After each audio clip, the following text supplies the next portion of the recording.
Assalamualaikum warahmatullahi wabarakatuh. Perkenalkan, nama saya Deni Febrianti dengan NIM 2302020042, Prodi Pendidikan Bahasa dan Sastra Indonesia, Universitas Negeri Semarang. Di sini saya akan menjelaskan materi terkait pengembangan desain pembelajaran keterampilan menulis teks naratif dengan model pembelajaran Project Based Learning pada mata pelajaran Bahasa Indonesia kelas 12. Yang pertama ada pendahuluan. Pendahuluan ini berisi latar belakang, rumusan masalah, dan juga tujuan. Nah, di Indonesia banyak permasalahan dalam pembelajaran menulis teks naratif, di mana banyak siswa kesulitan memahami struktur teks naratif, mengembangkan ide cerita, serta kurangnya motivasi dalam pembelajaran. Metode pembelajaran yang konvensional membuat siswa pasif dan kurang terlibat. Oleh karena itu, penelitian ini bertujuan untuk mengembangkan desain pembelajaran berbasis Project Based Learning atau biasa disingkat PBL yang dapat membantu siswa meningkatkan keterampilan menulis teks naratif dengan cara yang lebih kreatif, terstruktur, dan relevan dengan kebutuhan abad ke-21 ini, serta mengeksplorasi langkah-langkah yang perlu diambil dalam penerapannya di kelas 12. Selanjutnya adalah kajian teoretis. Kajian teoretis ini berisi pengertian mengenai teks naratif, elemen menulis, dan juga model pembelajaran Project Based Learning. Mari kita simak bersama-sama.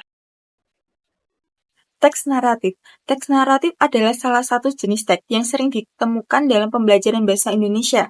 Teks ini memiliki tujuan utama untuk menceritakan atau mengisahkan suatu cerita, baik itu berupa kisah fiksi atau non-fiksi, dengan melibatkan karakter, peristiwa, dan latar tempat serta waktu. Secara umum, teks naratif dapat didefinisikan sebagai teks yang berisi cerita atau kisah yang disusun secara runtut dan logis, dengan tujuan untuk menghibur, memberi informasi, atau memberikan pesan moral kepada pembaca atau pendengarnya. Selanjutnya ada elemen menulis. Menulis merupakan salah satu keterampilan berbahasa yang sangat penting dalam kehidupan sehari-hari, terutama dalam konteks pendidikan.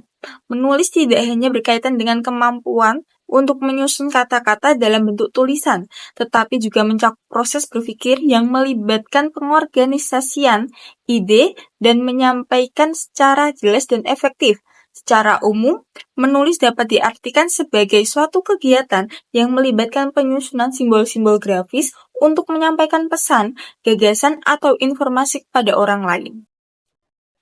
Selanjutnya adalah model Project Based Learning atau biasa disingkat dengan PBL. Model pembelajaran Project Based Learning ini adalah suatu pendekatan pembelajaran yang berfokus pada pengembangan keterampilan siswa melalui pengerjaan proyek nyata yang relevan dengan topik yang sedang dipelajari. PBL ini bertujuan untuk mendorong siswa untuk belajar secara mandiri, berkreasi, dan mengembangkan keterampilan berpikir tingkat tinggi seperti analisis, sintesis, dan evaluasi dalam menghadapi tugas yang ada. Selanjutnya ada desain pembelajaran inovatif. Di sini berisi tentang isi dari pembelajaran yang akan kita bahas selanjutnya. Nah, selanjutnya tujuan pembelajaran. Model Project Based Learning efektif untuk meningkatkan keterampilan menulis teks naratif siswa kelas 12 Bahasa Indonesia dengan fokus pada struktur teks, alur cerita, dan pengembangan karakter. PBL memungkinkan siswa mengembangkan kemampuan menulis melalui pengalaman langsung dan proyek nyata, mendorong kreativitas, berpikir kritis, serta memperkuat keterampilan kolaborasi dan komunikasi. Pembelajaran ini membantu siswa menulis cerita yang terorganisir, bermakna, dan merevisi karya mereka berdasarkan umpan balik, menciptakan pengalaman belajar yang aktif, kreatif, serta relevan dengan kebutuhan zaman. Nah, selanjutnya ada penilaian hasil belajar. Penilaian hasil belajar ini ada 2 poin. Yang pertama, penilaian hasil belajar dalam PBL untuk menulis teks naratif. Yang pertama ada portofolio, yaitu kumpulan karya siswa yang menunjukkan perkembangan keterampilan menulis. Yang kedua ada penilaian kinerja, observasi siswa dalam kolaborasi, presentasi, dan revisi. Ini yang akan dinilai. Yang ketiga ada penilaian produk akhir, fokus pada kualitas teks naratif, alur cerita, dan kreativitas. Sedangkan poin kedua terkait penilaian diri dan teman sebaya. Penilaian diri ini siswa mengevaluasi perkembangan keterampilan menulis mereka sendiri. Dan kedua, penilaian teman sebaya yaitu memberikan umpan balik konstruktif untuk meningkatkan kualitas karya. Yang ketiga ada penilaian berbasis tugas. Tugas harian untuk mengukur pemahaman elemen teks naratif masing-masing siswa. Selanjutnya ada materi pembelajaran. Materi pembelajaran ini ada 3 poin. Yang pertama, materi pembelajaran terkait struktur teks naratif. Materi pertama yang perlu diajarkan adalah struktur teks naratif. Struktur teks naratif umumnya terdiri dari orientasi, komplikasi, klimaks, dan resolusi. Yang kedua ada teknik penulisan. Beberapa teknik penulisan perlu diajarkan adalah penggunaan deskripsi yang mendalam untuk membangun suasana, penggambaran karakter yang kuat, serta teknik dialog yang realistis. Poin yang ketiga adalah penggunaan tanda baca dan huruf sesuai PUEBI. Materi lainnya yang sangat penting adalah penguasaan penggunaan tanda baca dan huruf kapital sesuai dengan Pedoman Umum Ejaan Bahasa Indonesia atau biasa disingkat PUEBI. Penggunaan tanda baca yang tepat akan mempermudah pembaca dalam memahami maksud dan isi dari teks naratif yang ditulis. Tanda baca seperti titik, koma, tanda tanya, dan tanda seru memiliki fungsi yang berbeda dan harus digunakan sesuai aturan yang berlaku.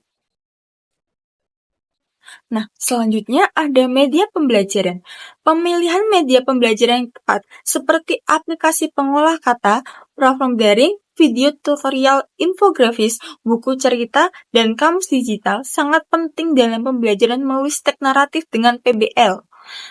Nah, media ini mendukung kreativitas, kolaborasi, dan pemahaman siswa, serta membantu mereka mengembangkan keterampilan menulis dengan cara yang praktis dan interaktif. Selanjutnya ada langkah-langkah pembelajaran. Desain pembelajaran menulis teks naratif dengan model project-based learning melibatkan beberapa langkah. Seperti yang pertama, pengenalan topik dan pembentukan kelompok untuk mendorong kolaborasi. Yang kedua, penentuan tema dan perencanaan proyek, termasuk penyusunan ide cerita dan memahami struktur teks naratif. Yang ketiga, penulisan draft pertama, di mana siswa mengembangkan ide cerita yang akan mereka tulis. Yang keempat, kolaborasi dan revisi dengan umpan balik antar siswa dan kolaborasi dengan bimbingan guru. Yang kelima, presentasi dan evaluasi untuk mengasah kemampuan komunikasi dan mengevaluasi hasil. Yang keenam, penutupan dan refleksi, di mana siswa menilai diri dan teman serta merefleksi proses pembelajaran. Nah, poin yang terakhir adalah kesimpulan. Dari penjelasan yang saya sampaikan tadi, kita dapat menyimpulkan bahwa desain pembelajaran keterampilan menulis teks naratif dengan menggunakan model project-based learning memberikan peluang untuk meningkatkan kreativitas, kemampuan berpikir kritis, dan keterampilan menulis siswa kelas 12. Melalui pendekatan berbasis proyek, siswa tidak hanya memahami teori menulis, tetapi juga mampu mengaplikasikannya dalam konteks nyata yang relevan. Proses pembelajaran ini mencakup perencanaan, penulisan, revisi, hingga evaluasi yang menjadikan siswa lebih terlibat aktif dalam pembelajaran sekaligus menghasilkan teks naratif yang kreatif, menarik, dan terstruktur. Nah, sekian materi yang telah saya sampaikan. Apabila ada salah kata atau ucapan, saya mohon maaf dan semoga materi yang saya sampaikan tersebut bermanfaat bagi kita semua. Terima kasih dan sampai jumpa lagi.